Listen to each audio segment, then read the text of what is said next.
Corona ಕಾಲದಲ್ಲಿ ಎರಡನೇ ಸುತ್ತಿನ ಚರ್ಚೆ ಆರಂಭಗೊಂಡಿದೆ. ಶಾಲೆಗಳ ಪುನರಾರಂಭಕ್ಕೆ ಸಂಬಂಧಿಸಿದಂತೆ ಶಿಕ್ಷಣ ತಜ್ಞರ ಸಮಿತಿ ನಿನ್ನೆ ಶಿಕ್ಷಣ ಸಚಿವ ಸುರೇಶ್ ಕುಮಾರ್ ಅವರಿಗೆ ಒಂದಷ್ಟು ಶಿಫಾರಸುಗಳನ್ನು ಮಾಡಿದೆ. ಮುನ್ನೆಚ್ಚರಿಕೆ ಕ್ರಮಗಳ ಸಮೇತ ಸೀಮಿತ ಅವಧಿಗೆ ಕ್ಲಾಸ್ಗಳನ್ನು ಶುರು ಮಾಡಬಹುದು ಅನ್ನುವಂಥದ್ದು ಸಲಹೆ ಮತ್ತೊಂದು ಸುತ್ತಿನ ಚರ್ಚೆಗೆ ಗ್ರಾಸವಾಗಿರುವಂಥದ್ದು. ಆನ್ಲೈನ್ ಕ್ಲಾಸ್ ಆರಂಭಿಸಬಹುದು, ಜೊತೆಗೆ ನಾರ್ಮಲ್ ಕ್ಲಾಸ್ಗಳನ್ನು ಕೂಡ ಆರಂಭಿಸಬಹುದು. LKG ಇಂದ 10ನೆಯ ತರಗತಿಯ ತನಕ ಆನ್ಲೈನ್ ಕ್ಲಾಸು, ಅದರ ಜೊತೆಗೆ ಮಕ್ಕಳು ಶಾಲೆಗೂ ಬರಬಹುದು.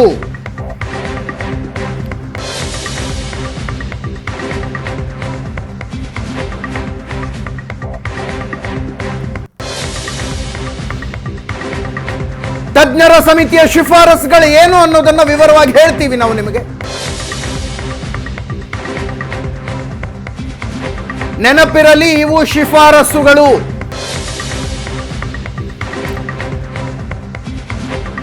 ಸರ್ಕಾರ ಇದಕ್ಕೆ ಓಕೆನೂ ಅಂದಿಲ್ಲ, ಬೇಡ ಅಂತಾನೂ ಅಂದಿಲ್ಲ.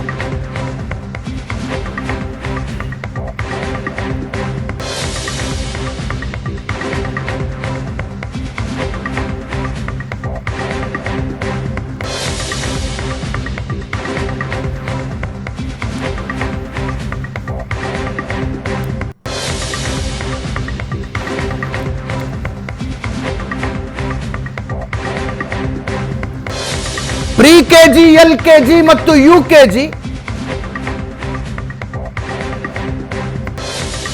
ಈ ಮಕ್ಕಳಿಗೆ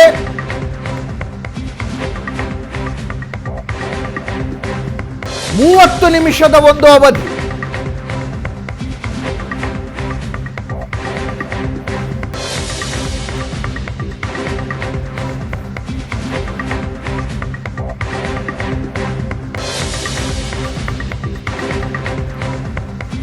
ಒಂದು ಮತ್ತು ಎರಡನೆಯ ತರಗತಿ ವಾರಕ್ಕೆ 3 ದಿವಸ,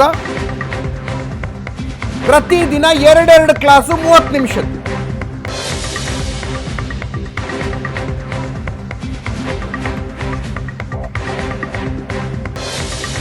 ಮೂರನೇ ತರಗತಿ, 4ನೆಯ ತರಗತಿ ಮತ್ತು 5ನೇ ತರಗತಿ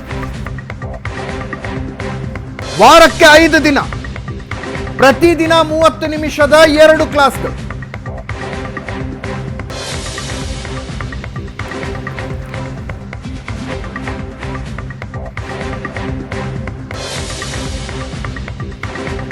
ಆರು, 7 ಮತ್ತು 8ನೆಯ ಕ್ಲಾಸ್ಗೆ ಪ್ರತಿದಿನ 30 ರಿಂದ 45 ನಿಮಿಷಗಳ 3 ಕ್ಲಾಸ್ಗಳು. 9th ಮತ್ತು 10th ಪ್ರತಿದಿನ 30 ರಿಂದ 45 ನಿಮಿಷಗಳ 4 ಕ್ಲಾಸ್ಗಳು.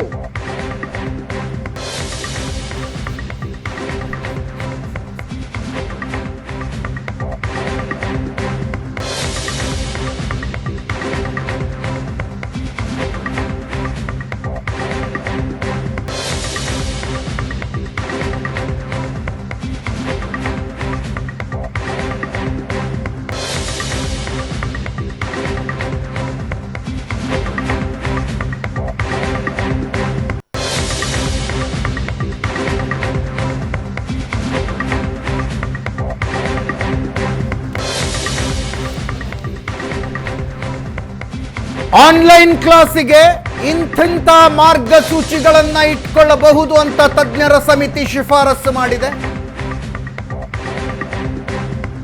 ಅದರ ಜೊತೆಗೆ 20ಕ್ಕಿಂತ ಕಡಿಮೆ ಮಕ್ಕಳು ಇರುವಂತಹ ಕ್ಲಾಸ್ಗಳು, ಯಾವ ಶಾಲೆಗಳ ಕಂಟೈನ್ಮೆಂಟ್ ಝೋನ್ನಲ್ಲಿರೋದಿಲ್ಲವೋ ಅಲ್ಲಿ ಶಾಲೆಗಳನ್ನು ಪುನರಾರಂಭಿಸಬಹುದು ಅಂತ. ಒಂದು ಕ್ಲಾಸಿಗೆ 20ಕ್ಕಿಂತ ಜಾಸ್ತಿ ಮಕ್ಕಳು ಇರಬಾರದು.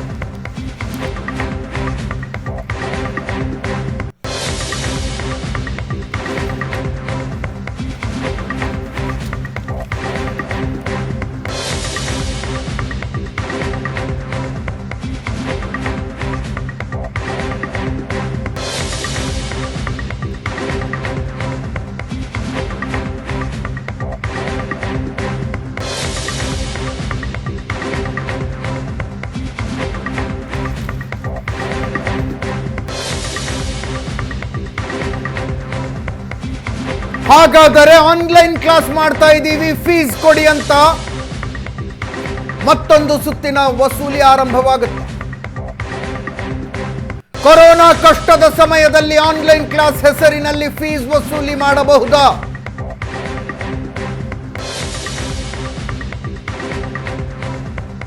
ಫೀಸ್ ಕಟ್ಟಬೇಕು, ಇಂಟರ್ನೆಟ್ ವ್ಯವಸ್ಥೆ ಮಾಡಿಕೊಳ್ಳಬೇಕು, ಆನ್ಲೈನ್ ಕ್ಲಾಸ್ಗೆ ಬೇಕಾದಂತಹ ಡಿವೈಸ್ ವ್ಯವಸ್ಥೆ ಮಾಡಿಕೊಳ್ಳಬೇಕು.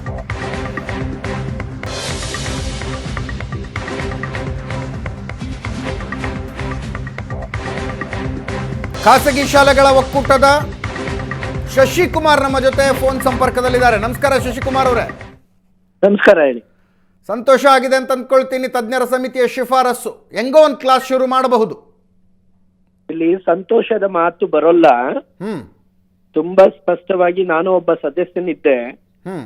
ಅಂತಾರಾಷ್ಟ್ರೀಯ ಮತ್ತೆ ರಾಷ್ಟ್ರೀಯ ಮಟ್ಟದಲ್ಲಿರ್ತಕ್ಕಂಥ ಅನೇಕ ಅಭಿಯಾನಗಳನ್ನ ಮತ್ತೆ ಅಧ್ಯಯನಗಳನ್ನ ಅವಲಂಬಿಸಿ ಈ ಒಂದು ವರದಿಯನ್ನ ಕೊಟ್ಟಿರ್ತಕ್ಕಂಥದ್ದು. ಅದರಲ್ಲಿ ಸ್ಪಷ್ಟವಾಗಿ ಮ್ಯಾಕ್ಸಿಮಮ್ ಯಾವುದೇ ಕಾರಣಕ್ಕೂ ಇಂಥ ಒಂದು ನಿರ್ದಿಷ್ಟವಾದ ಸಮಯಕ್ಕಿಂತ ಸ್ಕ್ರೀನ್ ಟೈಮ್ ಮೀರಬಾರದು ಅನ್ನತಕ್ಕಂಥದ್ದು ಒಂದು ಮುಖ್ಯ ಅಂಶ. ಆದ್ರೆ ಅದನ್ನು ಹೊರತುಪಡಿಸಿ ಯಾವ್ಯಾವ ರೀತಿಯಲ್ಲಿ ಗ್ರಾಮೀಣ ಪ್ರದೇಶಕ್ಕಾಗಿರ್ಬೋದು, ನಗರ ಪಟ್ಟಣಗಳಲ್ಲೇ ಇರ್ತಕ್ಕಂಥ ಮಕ್ಕಳಿಗೆ ಬೇರೆ ಬೇರೆ ರೀತಿಯಲ್ಲಿ ಯಾವ ರೀತಿ ಕಂಟಿನ್ಯೂಡ್ ಎಜುಕೇಶನ್, ಇಲ್ಲಿ ಎಲ್ಲೂ ಕೂಡ ಆನ್ಲೈನ್ ಬಗ್ಗೆ ಮಾತಾಡಿರೋದಕ್ಕಿಂತ ಟೆಕ್ನಾಲಜಿ ಎನೇಬಲ್ಡ್ ಅಂಡ್ ಬಿಹಾಂಡ್ ಅಂತ. ಬಿಹಾಂಡ್ ಅಂದಾಗ ಅನೇಕ ಆಯಾಮಗಳಿದಾವೆ.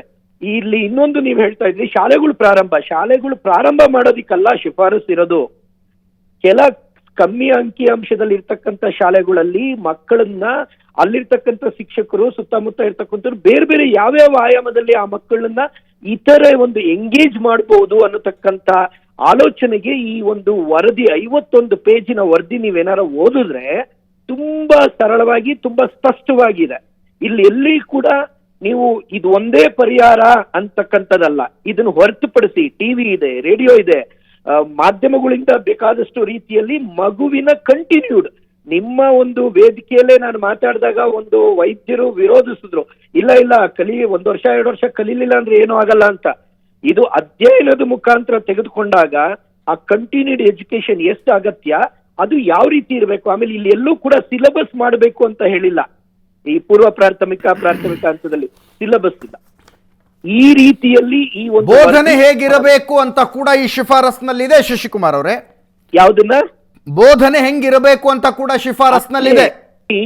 ಪಠ್ಯ ವಸ್ತುವನ್ನ ಹೇಗಿದೆಯೋ ಹಾಗೆಯೇ ಬೋಧಿಸಬಾರದು. ಹೌದು. ಪ್ರತಿ ಶಾಲೆ ಪರ್ಯಾಯ ಶೈಕ್ಷಣಿಕ ಪಠ್ಯಕ್ರಮ, ಕ್ಯಾಲೆಂಡರ್ ಮತ್ತು ವೇಳಾಪಟ್ಟಿ ರಚಿಸಬೇಕು. ವಿಭಿನ್ನ ವಿಧಾನಗಳ ಜೊತೆ ಸಂಯೋಜಿತ ವಿಧಾನ ಅನುಸರಿಸಬೇಕು. ಈ ರೀತಿಯಾಗಿ ಸಲಹೆಗಳಿದೆ ತಜ್ಞರದ್ದು. ನೀವು ಸ್ಟ್ರಕ್ಚರ್ ಅನ್ನು ನೋಡಿ, ಅದರಲ್ಲಿ ಸ್ಪಷ್ಟವಾಗಿ ಕೊಟ್ಟಿದ್ದೇವೆ. ಅಲ್ಲಿ ಆಕ್ಟಿವಿಟಿ ಓರಿಯೆಂಟೆಡ್, ಈ ರೈಮ್ಸ್, ಸ್ಟೋರಿ ಇದಕ್ಕೆ ಪೂರಕವಾಗಿರ್ಬೇಕೆ ಹೊರತು ಪೂರ್ವ ಪ್ರಾಥಮಿಕ ಹಂತದಲ್ಲಿ ಅದು ಸಿಲೆಬಸ್ಗೆ ಪೂರಕವಾಗಿರಬಾರ್ದು. ಈ 51 ಪುಟಗಳ ವರದಿಯ ಬಗ್ಗೆ ಮಾತಾಡ್ತಿದ್ರಲ್ಲ, ಆ ವರದಿಯಲ್ಲಿ ಫೀಸ್ ಸ್ಟ್ರಕ್ಚರ್ ಹೆಂಗಿರಬೇಕು ಅಂತ ಏನಾದ್ರು ಹೇಳಿದ್ದಾರೆ? ಖಂಡಿತವಾಗ್ಲೂ ಆನ್ಲೈನ್ಗೆ ಯಾವುದೇ ಶುಲ್ಕವನ್ನ ಕಟ್ಟಿಸ್ಕೊಬಾರ್ದು ಅಂತ ಮಾಡಿದ್ದೇವೆ. ಇದಕ್ಕೆ ಹೆಚ್ಚುವರಿ ಶುಲ್ಕ ಪಡಿಬಾರ್ದು. ಮತ್ತೆ ಇರ್ತಕ್ಕಂತ ವಸ್ತುಸ್ಥಿತಿಯಲ್ಲಿ ನಾವು ಕೂಡ ನಿಮ್ಮ ಪರವಾಗಿ ಇದ್ದೇವೆ. ಎಲ್ಲಿ ಈ ಕೆಲ ಶಾಲೆಗಳು ಟ್ರಾನ್ಸ್ಪೋರ್ಟೇಷನ್, ಈಜಿಗೆ, ಹಾರ್ಸ್ ರೈಡಿಂಗ್ ಅಂತೆ, ಫ್ಯಾನ್ಸಿ ಆಗಿ ಎಕ್ಸ್ಕರ್ಷನ್ ಅಂತೆ, ಇಂಥವನ್ನ ಯಾವುದನ್ನು ತೆಗೆದುಕೊಬಾರ್ದು ಅನ್ನತಕ್ಕಂಥ ಅಭಿಪ್ರಾಯ ನಮ್ದು ಇದೆ. ಆ ವರದಿಯಲ್ಲೂ ಕೂಡ ಇದರಲ್ಲೆಲ್ಲ ಸ್ವಲ್ಪ ಕುಲಂಕುಷಿತವಾಗಿ ಚರ್ಚೆ ಆಗಿದೆ.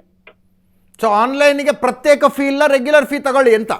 ರೆಗ್ಯುಲರ್ ಫೀಯಲ್ಲಿ ಕೂಡ ನೀವು ಇವತ್ತಿನ ಪರಿಸ್ಥಿತಿಗೆ ಯಾವುದೇದಿಲ್ಲ ಅದನ್ನ ತೆಗೆದುಕೊಬಾರ್ದು ಅಂತಕ್ಕಂಥದ್ದು. ಇದು ಮುಂದಿನ ದಿನಗಳಲ್ಲಿ ಈ ವರದಿಯನ್ನ ಇಟ್ಕೊಂಡು ಶಿಕ್ಷಣ ಇಲಾಖೆ ಒಂದು ರೂಪುರೇಷೆಯನ್ನು ಹೊರಡಿಸಬೇಕು. ಅದನ್ನ ಕಾಯೋಣ. ಓಕೆ ಸರ್, ಈಗ LKG ಇಂದ pre-KG ಇಂದ ಮಕ್ಕಳಿಗೆ ಆನ್ಲೈನ್ ಕ್ಲಾಸ್ಗಳನ್ನು ಮಾಡಬಹುದು, ದಿನಕ್ಕೆ ಅರ್ಧ ಗಂಟೆ ಮಾಡಿ ಅಂತ ಅಲ್ಲ, ವಾರದಲ್ಲಿ 3 ದಿನ. ಅದರಲ್ಲಿ ಕೂಡ ನಾನು ಸಲಹೆ ಕೊಟ್ಟಿರ್ತಕ್ಕಂಥದ್ದು ಏನು ಅಂದ್ರೆ, ನೀವು ಅದನ್ನ ಬರೀ ಎಸ್ಟಾಬ್ಲಿಷ್ಮೆಂಟ್ಗೆ, ಪಾಲಕ್ ಪೋಷಕರಿಗೆ ತಿಳುವಳಿಕೆ, ಚಟುವಟಿಕೆಗಳು ಹೆಂಗ್ ಮಾಡಬೇಕು ಏನು ಅಂತ, ಆ ಮಗುವಿಗೆ ಒಂದು ಸಂಬಂಧ ರಚಿಸುವಂಥದ್ದು ಇಷ್ಟಕ್ಕೆ ಪೂರಕವಾಗಿರ್ಬೇಕು ಹೊರತು ಅದನ್ನ ಏಕಾಏಕಿ ಪಾಠಕ್ಕೆ ಪೂರಕವಾಗಿ ಆ ಮಗುನೇ ಕೂತ್ಕೊಂಡು ಪಾಠ ಕೇಳುವಂಥದ್ದು ಆಗಿರಬಾರ್ದು ಅನ್ನತಕ್ಕಂಥದ್ದು ಕೂಡ ಬ್ರಾಡರ್ ಸ್ಪೆಕ್ಟ್ರಮ್ ಅಲ್ಲಿ ಇದೆ. ಓಕೆ, ಪೋಷಕರನ್ನು ಕೂಡಿಸ್ಕೊಂಡು ಅವರ ಓರಿಯೆಂಟೆಡ್ ಆಗಿ ಹೇಳಿ. ಅದನ್ನ ಆಫ್ಲೈನ್ ಇರಬೇಕು. ಓಕೆ, ಲೈನ್ನಲ್ಲಿ ಚಿದಾನಂದ ಪೋಷಕರ ಸಂಘದಿಂದ ನಮ್ಮ ಜೊತೆ ಸಂಪರ್ಕದಲ್ಲಿದ್ದಾರೆ. ನಮಸ್ಕಾರ ಚಿದಾನಂದ ಅವರೇ.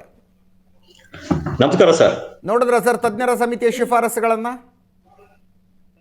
ಸರ್, ಈ ತಜ್ಞರ ಸಮಿತಿ ಒಂದು ಮಾಡಿರೋದು ನಮ್ಗೆ ಪೋಷಕರಾಗಿ ನಮ್ಗೇನ್ ಅನಿಸ್ತಾ ಇದೆ ಅಂದ್ರೆ ಇದು ಖಾಸಗಿ ಶಾಲೆಗಳಿಗೆ ಮಾತ್ರ ಅನ್ವಯ ಅನ್ನಿಸೋದನ್ನು ಬಹಳ ಸ್ಪಷ್ಟವಾಗಿ ಕಾಣ್ತಾ ಇದೆ. ಯಾಕೆ ಅಂದ್ರೆ ಇಲ್ಲಿ ಸರ್ಕಾರಿ ಮಕ್ಕಳಿಗೆ ಹೇಗ್ ಮಾಡ್ತಾರೆ, ಫಸ್ಟ್ ಆಫ್ ಆಲ್ ಒಂದೇದು. ಎರಡನೇದು, ಈಗ ಈ ಉದಾಹರಣೆ ತಗೊಂತೀನಿ, ಬಹಳಷ್ಟು ಜನ ಮಕ್ಕಳು ಖಾಸಗಿ ಶಾಲೆಯಲ್ಲಿ RTE ಅಡಿಯಲ್ಲಿ ಓದ್ತಾ ಇದ್ದಾರೆ. ಹೇಗ್ ಸರ್ ಅವರು ಕ್ಲಾಸ್ಗಳನ್ನ ಅಟೆಂಡ್ ಮಾಡ್ಬೇಕು? ಹೇಗೆ ಅವ್ರ ಮಕ್ಕಳಿಗೆ ಒಂದು ಲ್ಯಾಪ್ಟಾಪ್ ಆಗ್ಲಿ ಒಂದು ಸ್ಮಾರ್ಟ್ ಫೋನ್ ಆಗ್ಲಿ ಏನಾರ ಸರ್ಕಾರ ಒದಗಿಸ್ಕೊಡ್ತಾ ಇದೆಯಾ ಅವ್ರಿಗೆ?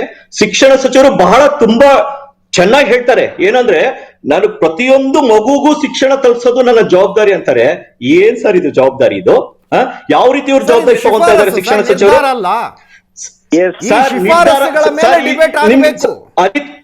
ಸರ್ ಅಜಿತ್ ಅವರೇ, ನಿಮ್ಗೆ ಒಂದು ಮಂದಟ್ ಮಾಡ್ಕೊಡ್ತೀನಿ, ನಿಮ್ಗೊಂದು ಮಂದಟ್ ಮಾಡ್ತೀನಿ. ಯಾವಾಗ ಈ ಆನ್ಲೈನ್ ಶಿಕ್ಷಣ ಬೇಡ ಅಂತ ಬಂತು, 5 ದಿನ ತಗೊಂಡ್ರು ಸರ್ಕಾರ ಆ ಒಂದು ಆದೇಶ ಹೊರಡಿಸಕ್ಕೆ. ಯಾಕೆ ಅಂದ್ರೆ ಅಲ್ಲಿವರೆಗೂ ಖಾಸಗಿ ಶಾಲೆಗಳಿಗೆ ಟೈಮ್ ಕೊಟ್ಟಿದ್ರು ಪಾಪ ಅವರು. ಅದಾದ್ಮೇಲೆ ಒಂದು ಹೈಕೋರ್ಟ್ ನ್ಯಾಯಮೂರ್ತಿಗಳು ಒಂದು ಕ್ವಶನ್ಗಳನ್ನ ಕೇಳಿದ್ರು, ನೀವು ಯಾವ ಆಧಾರದ ಮೇಲೆ ಇದನ್ನ ವಾಪಸ್ ತಗೊಳ್ರಿ ಅಂತ. ತಕ್ಷಣ ರಾತ್ರಿ ಒಂದು ಆರ್ಡರ್ ಬರುತ್ತೆ. ಏನ್ ಸರ್ ಇದರಲ್ಲಿ ಏನಂತ ತಿಳ್ಕೋಬೇಕು ಜನಗಳು? ನಾವು ಪೋಷಕರು ಏನಂತ ತಿಳ್ಕೋಬೇಕಿಲ್ಲಿ? ಯಾವ ರೀತಿ RTE ಮಕ್ಕಳು ಖಾಸಗಿ ಶಾಲೆಯಲ್ಲಿ ಓದ್ತಾ ಇದ್ದಾರೆ, ಅವ್ರಿಗೆ ಏನಾರ ಲ್ಯಾಪ್ಟಾಪ್ ವ್ಯವಸ್ಥೆ ಮಾಡ್ಕೊಡ್ತಾ ಇದೆಯಾ ಸರ್ಕಾರ? ಅಥವಾ ಟ್ಯಾಬ್ ಗಳನ್ನ ಕೊಡಿಸ್ತಾ ಇದೆಯಾ?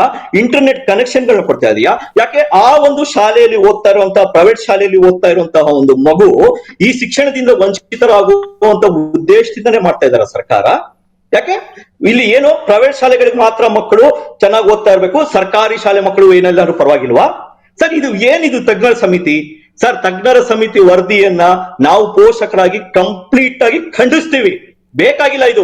ಯಾಕೆ ಅಂದ್ರೆ ಯಾವಾಗ ಇವರು ಖಾಸಗಿ ಶಾಲೆಗಳ ಆಡಳಿತ ಮಂಡಳಿಯ ಸದಸ್ಯರನ್ನೇ ಒಳಗಡೆ ತಗೊಂಡು ಇವರು ಇದನ್ನು ಮಾಡ್ತಾ ಇದ್ದಾರೆ ಅಂದ್ರೆ ಯಾವ ರೀತಿ ನ್ಯಾಯನ ನಾವು ಈ ತಜ್ಞರ ಸಮಿತಿಯಿಂದ ನಾವು ತೆಗೆದುಕೊಳ್ಬಹುದು? ದಯವಿಟ್ಟು ಯೋಚನೆ ಮಾಡಿ ಇದನ್ನ. ಅಲ್ಲ ಚಿದಾನಂದ ಅವರು, ಎಲ್ಲೋ ಒಂದು ರೀತಿ ಹೆಂಗೋ ಒಂದು ರೀತಿಯಲ್ಲಿ ಶಾಲೆಗಳು ಶುರುವಾಗಬೇಕು, ಶಿಕ್ಷಣ ಶುರುವಾಗಬೇಕು. ಶಾಲೆಗಳು ಶುರುವಾಗಬೇಕು ಅಂದ್ರೆ ಫಿಸಿಕಲಿ ಓಪನ್ ಆಗಿ ಕ್ಲಾಸಸ್ ಶುರುವಾಗಬೇಕು ಅಂತಲ್ಲ, ಹೆಂಗೋ ಒಂದು ರೀತಿಯಲ್ಲಿ ಶುರುವಾಗಬೇಕು. ಹೆಂಗಾಗಬೇಕಾಗಿದ್ರೆ? ಹೌದು ಸರ್, ಬಹಳ ಚೆನ್ನಾಗಿದೆ. ಯಾಕಂದ್ರೆ ಶಿಕ್ಷಣ ಸಚಿವರು ಬಹಳ ಚೆನ್ನಾಗಿ ಹೇಳಿದ್ದಾರೆ, 2ನೇ ತರಗತಿ ಮಕ್ಕಳ ಜೊತೆಗೆ ಪೋಷಕರು ಕೂತ್ಕೋಬೇಕಂತೆ. 2ನೇ ತರಗತಿಯವರೆಗೂ ಪ್ರಿ KG, LKG, UKG, ಹೀಗೆ ನಾವು ಕೆಲ್ಸಕ್ಕೆ ಹೋಗ್ಬೇಕೋ ಬೇಡವಾ? ಕೂತ್ಕೊಂಡ್ಬಿಡೋಣ, ಮನೇಲಿ ಕೂತ್ಕೊಳ್ಳೋಣ ನಾವು. ಮನೆ ಕೂತ್ಕೊಂಡ್ಬಿಡೋಣ.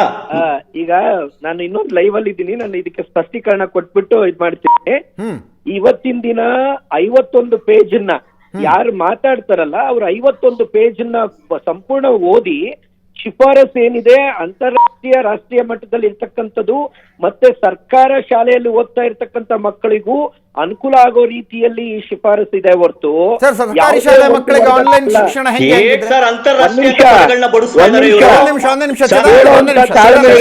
ಶಶಿಕುಮಾರ್ ಅವರು ಬಹಳ ಚಿದಾನಂದ ಅವರು ಒಂದೇ ನಿಮಿಷ